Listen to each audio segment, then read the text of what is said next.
అందరికీ నమస్కారం. నా పేరు రమ. మనసైన ప్రియుడా 44వ భాగం.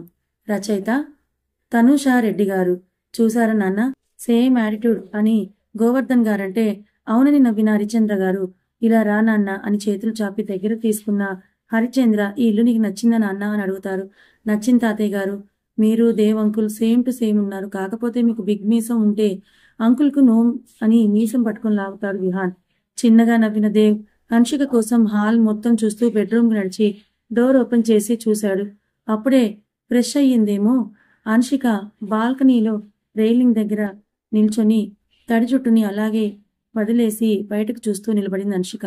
చేతిలోకి బ్లేజర్ బ్లడ్ మీద పడేసి టై లూజ్ చేసుకుంటూ బాల్కనీలోకి నడిచిన దేవ్ వెనుక నుండి ఆమెను హత్తుకున్నాడు. ఉలికి పడిన హన్షిక దేవ్ తనకే తెలియకుండా ప్రేమగా పిలిచింది. ఎన్ని డేస్ అయింది నువ్వు ఇలా నన్ను ప్రేమగా పిలిచి అని. గట్టిగా వెనుక నుండి హత్తుకున్న దేవ్ ఆమె భుజం మీద గడ్డం నిలిపి జుట్టుని ముందుకు వేశాడు. దేవ్ గట్టిగా కనురెప్పలను బిగించిన హన్షిక వదులు అని అనాలని ఉన్నా ఆమె మనసందుకు ఒప్పుకోవడం లేదు. అలాగే కళ్ళు మూసుకొని ఉండిపోయింది హన్షిక. ఒక వారం క్రిందట వరకు కొడుకు ప్రాణం కోసం అల్లాడిన ఆమె ప్రాణం ఇప్పుడు ఏ టెన్షన్ లేకుండా కుదుటుగా ఉంటుంది. అందుకే దేవునే కారణమని ఆమె మనస్సాక్షి చెప్తుంటే చేత్తో నడుము చుట్టూ చెయ్యేసి దేవ్కు లోపలికి పోయిన పొట్ట తెలిస్తే ఆఫ్టర్నూన్ లంచ్ చేయకుండా ఏం చేస్తున్నావు అని అడిగాడు. దేవ్ అంశు అని ముందుకు తిప్పుకున్న దేవ్, నువ్వెంతగా ఆలోచించినా నా నుంచి దూరం వెళ్ళలేవని తెలుసుకో అని అంటాడు. దేవుని ఒకసారి చూసి చేతులను విడిపించుకొని వెళ్తుంటే కొంగు పట్టుకున్నాడు దేవ్. వెనక్కి తిరిగి చూసింది హన్షిక. ఎక్కడికి వెళ్ళేది? వచ్చి నా షూ విప్పు అని కౌచ్లో కూర్చున్నాడు దేవ్. వెళ్ళి మునికాళ్ళ మీద కూర్చొని దేవ్ షూ విప్పుతోంది హన్షిక. ముందుకు వంగి చూస్తున్న దేవ్కు హన్షిక బుగ్గ వాపు తగ్గిన మెడ మీద లోతుగా దిగిన ఘాట్లు ఇంకా మానకపోతే మొహంలో ఏ భావం చూపించకుండా షూ విప్పుతున్న ఆమెను చూసి దవడలు బిగించి మొహం తిప్పేశాడు దేవ్. షూ విప్పిన హన్షిక ఇకనైనా వెళ్ళొచ్చా అని అడిగింది. మొండిగా ఉంటున్న హన్షిక బిహేవియర్కు ఎంత అదుపు చేసుకుంటున్నా కోపం ఆగకపోతే ఆమె రెక్క పట్టుకొని పైకి లేపిన దేవ్, షర్ట్ ఎవరు విప్పుతారని అంటాడు. షర్ట్ బటన్స్ విప్పింది హన్షిక. షర్ట్ విప్పుతూ ప్యాంట్ కూడా అని అన్నాడు. చురుగ్గా చూసిన హన్షిక, నువ్వు తీసుకోలేవా? ఎందుకు నన్ను ఇబ్బంది పెట్టడం అని అరుస్తుంది. నువ్వు చేసిన దాంతో పోలిస్తే నేను చేస్తున్నది ఎంత కానీ టైం లేదు కానివ్వని అంటాడు దేవ్. విసుగ్గా చూసి బటన్ తీసి జిప్ చేస్తుంటే జాగ్రత్తగా తీయవే, అసలే విహాన్కు చెల్లినిచ్చే ప్లాన్లో నేనున్నానని అన్నాడు దేవ్. దేవ్ చేతిని వెనక్కి తీసుకుని గట్టిగా కోపంగా అరిచింది హన్షిక. ఆమె చేయి పట్టుకుని వాష్రూమ్కి లాక్కుపోయిన దేవ్ షవర్ తిప్పేశాడు. ఒంటిని తాకిన చల్లటి వాటర్కు హన్షిక చలికి వణికిపోతూ దేవ్ చేతిని పట్టుకుంది. దేవ్ సైడ్ స్మైల్ ఇస్తే దేవ్ ప్లీజ్ ఆపని అతని గుండెల్లో మొహం దాచుకుంది హన్షిక. షవర్ ఆపలేదు దేవ్. అతని గుండె చప్పుడు వింటూ చలికి వేడిగా తెలుస్తున్న దేవ్ ఛాతీ మీద తన చేతులు బిగుసుకుంటే హన్షిక చుట్టూ చేతులేసి దూరం జరిపాడు. అతన్ని బాధగా చూసింది హన్షిక. ఆమె బుగ్గలు ఒత్తి పట్టుకుని గోడకు లాక్ చేసిన దేవ్ ఇద్దరి పెదాలను ఒకటి చేశాడు. ఒకవైపు చల్లగా ఫుల్ ఫోర్స్తో పడుతున్న చల్లటి నీరు, మరోవైపు దేవ్ పెదాలు చేస్తున్న దాడికి చిగురు టాకులా వణికింది హన్షిక. ఊపిరి అందడం లేదు. నడుము మీద దేవ్ చెయ్యి బిగుసుకొని నలిపేస్తుంటే దేవును వెనక్కి నెట్టాలని ఛాతీ మీద చేతులేసి నెడుతోంది హన్షిక.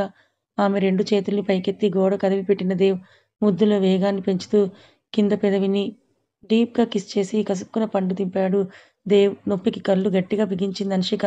ఉప్పగా తగిలిన బ్లడ్కు హన్షికను వదిలి గెటౌట్ అని అరిచాడు దేవ్.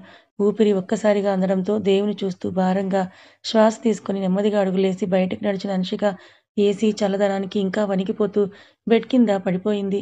మరో 10 నిమిషాల తర్వాత వచ్చిన దేవ్ హన్షికను చూశాడు. తడిచిన చీరతోనే నేల మీద కనిపిస్తే అసహనంగా దగ్గరికి నడిచి ఆమె చేయి పట్టుకుని పైకి లేవదీశాడు దేవ్. శక్తి లేనట్టుగా దేవ్ కుండల మీద వాలిపోయింది హన్షిక. ఆమెను పొదువు పట్టుకొని బెడ్ మీద చేర్చి ఏసీ ఆఫ్ చేసి వార్డ్రోబ్ ఓపెన్ చేసి ఒక స్లీవ్లెస్ నైటీ తీసుకొని చీరకున్న పిన్స్ తీస్తుంటే అంత నీరసంలో కూడా ఏం చేస్తున్నావు దేవ్ అని అతన్ని వెనక్కి నెడుతోంది హన్షిక.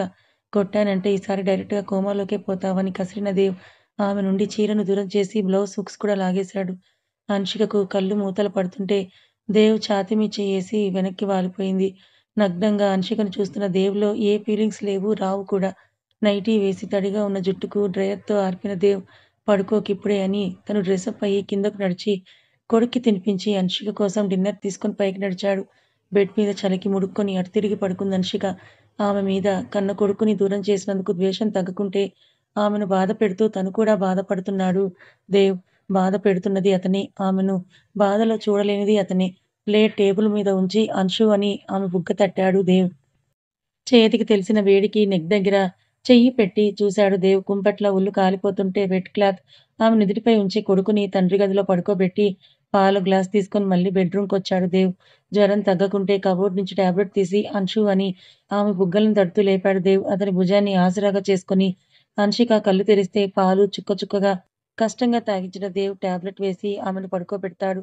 ఆమెను వదిలి పైకి లేచిన దేవ్‌కు తన షర్ట్‌ను పిడికిట్లో గట్టిగా పట్టుకొని కనిపిస్తుంది హన్షిక. భారంగా శ్వాసను వదులుతూ పైకి లేచి ఉద్దేశం మానుకొని హన్షిక పక్కనే పడుకున్న దేవ్ ఆమె నడుము చుట్టూ చెయ్యేసి దగ్గరికి లాక్కున్నాడు. స్పృహలో లేకపోయినా దేవ్ స్పర్శకు హన్షిక దేవ్ గుండెల్లో ఒదిగిపోయింది. ఆమె భుజం మీద జోకొడుతూనే బెడ్ క్లాత్ మారుస్తూ టెంపరేచర్ చెక్ చేస్తూ కొడుకు ఎక్కడ నొప్పి అని లేచి ఏడుస్తాడో అని తండ్రి గదికి మధ్యలో వెళ్లి చూస్తూ రాత్రంతా నిద్రకు దూరమవుతాడు దేవ్. మరుసటి రోజు హన్షికకు మెలకువ వస్తే మెల్లిగా రిప్పులను విప్పార్చి చూసిన ఆమెకు నడుం మీద తెలుస్తున్న బరువుకి కళ్ళని పైకెత్తి చూసింది. దేవ్ పక్కనే ఉన్నాడు. ఎడమ చెయ్యి ఆమె నడుం మీద ఉంటే అతని కుడి చెయ్యి భుజం మీద హన్షిక తల పెట్టుకొని ఉంది. టక్కున పైకి లేచింది హన్షిక. బెడ్ దిగే సమయానికి వెనక నుండి నడుమును పట్టుకొని బెడ్ మీదకే లాగాడు దేవ్. దేవ్ ఉష్ నోరు మూసుకొని పడుకో అని దగ్గరికి లాక్కొని ఆమె మీద వాలిపోయి బరువును పూర్తిగా ఆమె మీదనే మోపాడు దేవ్. దేవ్ వదులు, నేను ఫ్రెష్ అవ్వాలి. ఎర్లీ మార్నింగ్ ఫ్రెష్ అయ్యి ఎక్కడికి ఊరేగాలి? విహాన్ నాన్న గదిలో హ్యాపీగా స్లీప్ వేస్తున్నాడు. పడుకో అని కసిరాడు దేవ్. చేసేదేమీ లేక నిద్ర రాకపోయినా కళ్ళు మూసుకుంది హన్షిక. నిన్నంతా కోపం చూపించావు. ఇప్పుడు ప్రేమ చూపిస్తున్నావు. ఎలా అర్థం చేసుకోవాలి నిన్ను దేవ్ అని మూగగా అనుకొని కళ్ళు తెరిచి దేవుని చూసింది హన్షిక. ఎక్కడ తను దూరంగా వదిలేసి వెళ్ళిపోతుందో అన్న భయంతో గట్టిగా పట్టుకొని ఆమె గుండెల మీద నిద్రపోతున్నాడు దేవ్. హన్షిక దేవ్ మొహంలోకి చూస్తుంటే లైట్‌గా కంటి కింద వలయాలు తెలిస్తే చేతిని తీసుకొని మోచేతి దగ్గర చూస్తుంది. ఇంతకు ముందు మార్ఫిన్ తీసుకున్న నిడిల్ గుర్తులు అలాగే నల్లగా అయి కనిపిస్తుంటే బాధగా అతని మొహంలోకి చూస్తూ నేనే నిన్ను ఈ అలవాట్లకు దూరం చేసి కష్టంగా మార్చుకున్నాను. మళ్ళీ నా వల్లే నువ్వు పాత దేవుడిలా మారిపోయావు. నేనే కారణం కదూ అని బాధగా అనుకుంది హన్షిక. దేవ్ నిద్రపోతుంటే అతన్ని పిల్లో మీదకి అడ్జస్ట్ చేసి ఫ్రెష్ అవ్వడానికి వార్డ్‌రోబ్ ఓపెన్ చేసింది హన్షిక.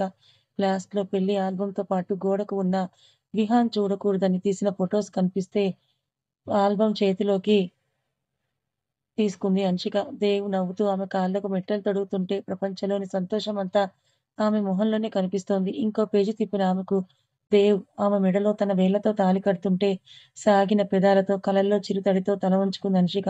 ఆగనంటూ దూకుతున్న కన్నీటికి ఆల్బమ్‌ని క్లోజ్ చేసేసి వార్డ్‌రోబ్‌లో ఉంచి తన క్లాత్స్ అని నీట్‌గా ఆర్గనైజ్ చేసుంటే దేవును వెనక్కి తిరిగి చూసింది హన్షిక. నైటంతా ఆమెను కాచుకొని నిద్రకు దూరమైన దేవ్ గాఢమైన నిద్రలో ఉన్నాడు. ఎందుకు నన్ను మోసం చేశావు దేవ్ అని బాధగా ప్రశ్నించిన హన్షిక ఒక చీరను అందులో నుంచి తీసుకొని వాష్‌రూమ్‌కు కదిలింది. స్నానం చేసి తలకి టవల్‌తో గోవర్ధన్ గారు ఉన్న గది తలుపు నెమ్మదిగా తెరిచింది హన్షిక. బెడ్ చివర గోవర్ధన్ గారు పడుకొని ఉంటే కొడుకు ఏసీ గాలికి హాయిగా నిద్రపోతున్నాడు. చిన్నగా నవ్వుకొని దేవుని గదిని చూసింది హన్షిక. తను లేక, పూజలు లేక బోసిగా ఉన్న తన రూమ్ మనసు ఒప్పక క్లీన్ చేసి కమలమ్మ గార్డెన్‌లో తెంపిన పువ్వులతో గది మొత్తం అలంకరించి దీపాలు వెలిగిస్తుంది హన్షిక. నిజానికి ఆమె దేవుకు దూరమైనప్పుడే దేవుణ్ణి మొక్కడం మానేసింది. కానీ తన ప్రాణాన్ని కాపాడినందుకు చేతులు జోడించి నేను దేవుని వదిలినా అతను నన్ను వదలలేదని దండం పెట్టుకుంటుంది. ధూపం స్మెల్‌కు హరిశ్చంద్ర గారు హాల్లోకొచ్చి దేవునికి దండం పెట్టుకుంటే గంట కొట్టిన సౌండ్‌కు దేవ్ నిద్రలేచి ఫ్రెష్ అయి షర్ట్ బటన్స్ పెట్టుకుంటూ మెట్లు దిగుతూ హన్షికని చూశాడు. ధూపం స్మెల్‌కు హరిశ్చంద్ర గారు హాల్లోకొచ్చి దేవునికి దండం పెట్టుకుంటుంటే గంట కొట్టిన సౌండ్‌కు దేవ్ నిద్రలేచి ఫ్రెష్ అయి షర్ట్ బటన్స్ పెట్టుకుంటూ మెట్లు దిగుతూ హన్షికని చూశాడు. హారతిస్తోంది హన్షిక. ఆమెను సూటిగా ఒక్క నిమిషం పాటు చూసిన దేవ్ తండ్రి గది వైపు వెళ్ళాడు. నిద్ర లేచిన విహాన్‌ను చూసి గుడ్ మార్నింగ్ హీరో కమ్ అని ఎత్తుకుంటే అంకుల్ ఐ యామ్ ఫైన్ నేను నడుస్తానని మెల్లిగా అడుగులు వేస్తూ హాల్లోకి వెళ్ళిపోతాడు విహాన్. వాడు ఎవరి కోసం తపిస్తున్నా ఆ తండ్రిని నువ్వే అని చెప్పేయొచ్చు కదా దేవ్. వాడు నిన్ను అంకుల్ అంటుంటే నాకు నచ్చడం లేదు నాన్న అని అంటారు గోవర్ధన్ గారు. వాడికి ఆపరేషన్ జరిగి 1 వీక్ కూడా కాలేదు నాన్న. ఎలా చెప్పను? వాడు హైపర్ ఎక్సైట్ అయితే కాంప్లికేట్ అవుతుంది. అయినా నా కొడుకు నా ఇంట్లోనే నా కళ్ళ ముందే ఉన్నాడు. అది సరిపోదా నాన్న అని అంటాడు దేవ్. దేవ్ భుజం తట్టి బాధ్యత లేకుండా తిరిగిన కొడుకు ఈరోజు బాధ్యతగా మాట్లాడుతుంటే భలే సంతోషంగా ఉంది నాన్న అని మనసులో అనుకుంటారు గోవర్ధన్ గారు. విహాన్ కోసం బయటకు వచ్చిన దేవ్ కొడుకు కళ్ళకు హారతి అద్దుతున్న హన్షిక కనిపిస్తే సైడ్ స్మైల్ వదిలి దగ్గరికి నడిచాడు. అందరికీ హారతిచ్చిన హన్షిక దేవుని చూసి కోపంగా వెళ్ళిపోవాలని చూస్తుంది కానీ చేతిలోని హారతి పళ్ళెం చూసి ఆ పని చేయలేక దేవ్ ముందుకు చాపింది. కందిన ఆమె పెదవుల్ని చూసి హారతి తీసుకున్నాడు దేవ్. వెనక్కి తిరిగి వెళ్తుంటే ఆగు అంశమ్మ అని అంటుంది కమలమ్మ. ఏంటి కమలమ్మ అని హరిచంద్ర గారంటే, ఒక్క నిమిషం పెద్దయ్య గారని దేవ్ బాబు అంశమ్మ పాపిట్లో కుంకుమ పెట్టండని కుంకుమ భరణి ముందుకు చాపి అంటుంది కమలమ్మ. అంశికను చూశాడు దేవ్. ఇష్టం లేనట్టుగా మొహం తిప్పేసిన అంశిక, కమలమ్మ ఇప్పుడు ఇవన్నీ ఎందుకు అని అంటాడు. అదేంటి తల్లి అలా అంటావు? ఇన్ని రోజులు నీ భర్తకు దూరమై కష్టాలు పడుతూ ఎన్నో మాటలు పడ్డావు. ఇప్పుడు కూడా నీ మొండితనం మొదలవా అని అంటారు సురేంద్ర గారు. నాన్న అని అంశిక ఏదో అనబోతే, పెళ్ళికి తాళి కట్టిన వాడికి విలువియ్యని వాళ్ళకి ఇవన్నీ ఎందుకు కమలమ్మ అని సూటిగా అంశికని చూస్తూ అన్న దేవ్ విహాన్ను తీసుకుని గార్డెన్లోకి నడిచాడు. అంశిక బాధగా పళ్ళెం దేవుని గదిలో ఉంచి తన గదికి వెళ్ళిపోయింది. బెంచ్ మీద కూర్చోబెట్టిన దేవ్ పెయిన్‌గా ఉందా అని అడుగుతాడు బ్యాండేజ్‌ని చూస్తూ. నాకు బాత్ చేయాలని ఉందంకుల్ అని అడుగుతాడు విహాన్. ఇంకొన్ని రోజులు బాత్ చేయకూడదు విహాన్ అని దేవ్ మాటల్లో బిజీ చేస్తాడు కొడుకును. అయినా దిగులుగా ఉన్న విహాన్ని చూసి ఎందుకు డల్‌గా ఉన్నావు విహాన్ అని అడుగుతాడు దేవ్. నాకు ఆపరేషన్ జరిగిందని మా డాడీకి ఈ పాటికి తెలిసుంటుంది కదా అంకుల్. అయినా నన్ను చూడ్డానికి రాలేదు ఎందుకు అని అడుగుతాడు విహాన్ బాధగా. దేవ్ మనసు మెలిపెట్టినట్టయితే వచ్చేస్తాడులే నాన్న. నువ్విలా ఉంటే నాకు నచ్చదని దగ్గరికి తీసుకొని నుదుటి మీద కిస్ చేసి అలాగే ఉండిపోతాడు. తన రక్తం తన కొడుకు విహాన్‌ను చూసుకుంటూ మురిసిపోతున్న దేవ్. కమలమ్మ పాలు తెచ్చిస్తే తాగించి బ్రేక్‌ఫాస్ట్ చేద్దామని లోపలికి తీసుకొని వెళ్తాడు దేవ్. తల్లి కోసం ఇల్లంతా చూస్తూ అంకుల్ మా మమ్మీ ఎక్కడ? ఎందుకు మా మమ్మీ డల్‌గా ఉంది? మీరేమైనా అరిచారా? అని అడుగుతాడు విహాన్. తల్లి మీద ప్రేమకు నవ్విన దేవ్. నో నాన్న నేనెందుకు అరుస్తాను? రూమ్‌లో ఉంది. నేను మీ మమ్మీ తినేలా చేస్తాలే. ఇప్పుడు నువ్వు తిను అని తనే తినిపించి తన ముచ్చట తీర్చుకుంటాడు దేవ్. టాబ్లెట్స్ కూడా వేయించి కాసేపు పడుకో నాన్న. నీకు రెస్ట్ అవసరం అని గదిలో పడుకోబెట్టి ప్లేట్ తీసుకొని తన బెడ్‌రూమ్‌కి వెళ్ళాడు దేవ్. దేవ్ అన్న మాటకు కోపమో, బాధో తెలియకుండా బెడ్‌కు ఆనుకొని కింద కూర్చొని ఏడుస్తున్న అంశిక దేవ్ అలికిడికి కళ్ళను తుడుచుకుంది. ఆమె ముందు కూర్చున్న అతను తిను అని ఇడ్లీ ముక్కను చట్నీలో డిప్ చేసి నోటి దగ్గర ఉంచాడు దేవ్. నాకొద్దని మొహం తిప్పేసింది అంశిక. నా కోపాన్ని నేనెంతలా అణచుకుంటున్నానో you can't imagine it. Anshu నోరు మూసుకొని తిను అని బుగ్గలను ఒత్తి పట్టుకొని నోట్లోకి దులిపాడు దేవ్. వెక్కిళ్లకు గొంతులో ఉన్న ఇడ్లీకి పొరబోతే కళ్ళతో నీళ్లు వచ్చేలా దగ్గుతుంది అంశిక. వాటర్ తాగించిన దేవ్ తల మీద చిన్నగా తడుతూ, అందుకే 2 పనులను ఒకేసారి చేయకూడదు. ఈ ఇడ్లీ కూడా తినేసి అప్పుడు ఏడు అని అంటాడు దేవ్. కోపంగా చూసిన అంశిక నేనేమీ ఏడవట్లేదని కళ్ళని మణికట్టుతో తుడుచుకుంటుంది. అచ్చా మరెందుకు నీ మొహం బాగా పండిన టమాటాలా ఎర్రగా ఉందని అడుగుతాడు దేవ్. అంశిక గడ్డం పట్టుకొని తలను పైకెత్తిన దేవ్ హెడ్ బాత్ ఎందుకు చేశావని అడుగుతాడు. నా ఇష్టం. నా మీద నీకు ఏ హక్కు లేదు. నన్ను ఇబ్బంది పెట్టడం ఆపేయి దేవ్ అని అంటుంది అంశిక. ఆమె గొంతు మీద దేవ్ పిడికిలి బిగుసుకుంటే భయంతో వణుకుతూ చూసింది అంశిక. ఎర్రబడ్డ కళ్ళతో కోపంగా చూస్తూ తల తిక్కగా వాగి నా పేషెన్స్‌ను రెచ్చగొట్టకని దవడ ఎముకను నొక్కి చెప్పాడు దేవ్. నొప్పిగా ఉంది దేవ్. అంశిక కళ్ళల్లో నుంచి కన్నీళ్లు జారిపోతుంటే విసుగ్గా వదిలేశాడు దేవ్. ఆ రూమ్ నుండి కిందకొచ్చేసిన అతను ఇంకా అక్కడ ఉండలేక ఏకంగా ఇల్లు కూడా వదిలి సెల్ఫ్ డ్రైవింగ్ చేసుకుంటూ రోడ్డెక్కుతాడు దేవ్. బాధగా గదిలోనే మిగిలిన అంశికకు అమ్మ అంశమ్మ అని పిలుస్తారు. తలుపు అవతలే ఉన్న గోవర్ధన్ గారు. కన్నీళ్లు తుడుచుకొని పైకి లేచి నిలబడింది అంశిక. బయటికి వెళ్దాం వస్తావా తల్లీ? కాదనకమ్మా అని అడుగుతాడు దీనంగా గోవర్ధన్ గారు. ఎందుకని అడగలేక ఆయన వెంటే నడిచింది అంశిక. విహాన్ ఒకసారి చూసి నిద్రపోతుంటే, నాన్నా కమలమ్మ బాబుని చూస్తూ ఉండండి. అర్ధగంటలో నేను అమ్మాయి వచ్చేస్తామని రా అమ్మా అని కారు వైపు నడిచారు గోవర్ధన్ గారు. కారులో ఫ్రంట్ సీట్లో కూర్చుంది అంశిక. కార్ హాస్పిటల్ ముందు ఆగితే ఇక్కడికెందుకు నన్ను తీసుకొనొచ్చారు మావయ్య అని అడుగుతుంది అంశిక. మావయ్య ఎన్ని రోజులయింది తల్లి నువ్విలా పిలిచి? దిగమ్మా అని అంశికను తీసుకొని లోపలికి నడిచారు. Nurse good morning sir. Doctor గారికి పిలవనా అని అంటుంది. అక్కర్లేదని ఒక ఐసీయూ డోర్ ఓపెన్ చేసి చూపిస్తారు గోవర్ధన్ గారు. జనార్దన్ బెడ్ మీద పడుంటే మావయ్య అని వెనక్కి తిరిగి చూసింది అంశిక. నిజం తెలియాలి తల్లి నీకు. నువ్వు దూరమయ్యాక నా కొడుకు రాక్షసుడయ్యాడంచమ్మ. దీనికి కారణం వీడు, వీడి కొడుకే కారణమని వీడికి గతి పట్టించాడంశిక. అంశిక మాటలు రాని దానిలా ఉండిపోతే, రా తల్లి అని అక్కడి నుంచి సెంట్రల్ జైలుకి తీసుకొని వెళ్తారు గోవర్ధన్ గారు. లోపలికి వెళ్ళగానే జైలర్ హలో గోవర్ధన్ అని పలకరిస్తే హాయ్ అని రా అంశమ్మ అని సెల్ దగ్గరికి తీసుకొని వెళ్ళి లోపల ఉన్న మైథిలిని చూపించాడు. మైథిలిని చూడగానే అంశిక ఆశ్చర్యం గుండె వేగం పెరిగితే హన్షికను చూసి కోపంతో రగిలిపోతూ ఏయ్ యూ బ్లడీ బ్లిచ్! నీ వల్లే నా దేవుడు నాకు దూరం అయ్యాడు. నిన్ను వదలను, చంపేస్తానని పిచ్చి పట్టిన దానిలా అరుస్తుంది మైథిలి. హన్షిక పిచ్చిగా ఉన్న ఆమె అవతారానికి వెనక్కి అడుగు వేసి మావయ్య అసలేం జరిగిందని అడుగుతుంది హన్షిక.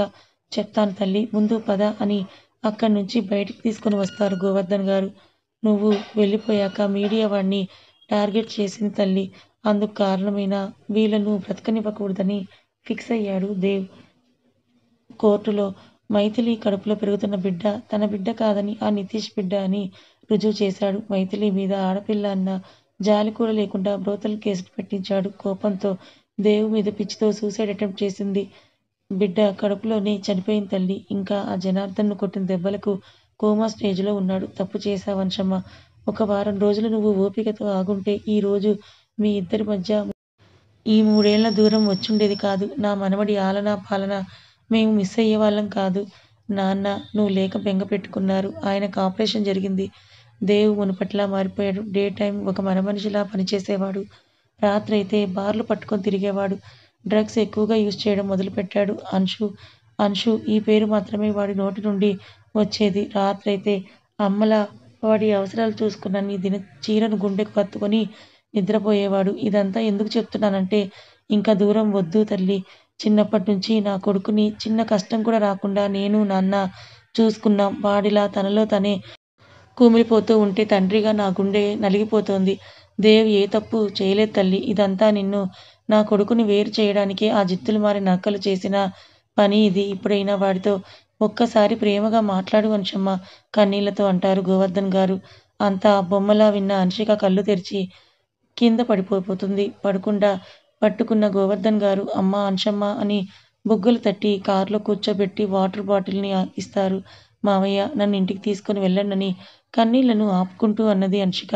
సరే తల్లి అని ఆనందంగా విల్లా పోర్టికోలో కార్ని ఆపారు గోవర్ధన్ గారు. ఏడుస్తూ లోపలికి పరుగున వెళ్ళిన హన్షిక హరిచంద్ర గారు ముందుకు వెళ్ళింది. అమ్మా అంశమ్మ, ఎందుకు ఏడుస్తున్నావు తల్లి? నా మనవడికి ప్రమాదం తప్పింది కదా, ఏడవకమ్మా అని ప్రేమగా కన్నీళ్లు తుడుస్తూ అన్నారు హరిచంద్ర గారు. నేనేం చేశానని మీరంతా ఇంత ప్రేమ చూపిస్తున్నారు? మీ ప్రేమకు నేను అర్హురాల్ని కాదు తాతయ్య. బంగారం లాంటి మీ మనవడిని బాధ పెట్టాను, పిచ్చివాణ్ణి చేశాను. నేనే కారణమని వెక్కి వెక్కి ఏడుస్తూ ఉంది హన్షిక. కథ ఇంకా ఉంది.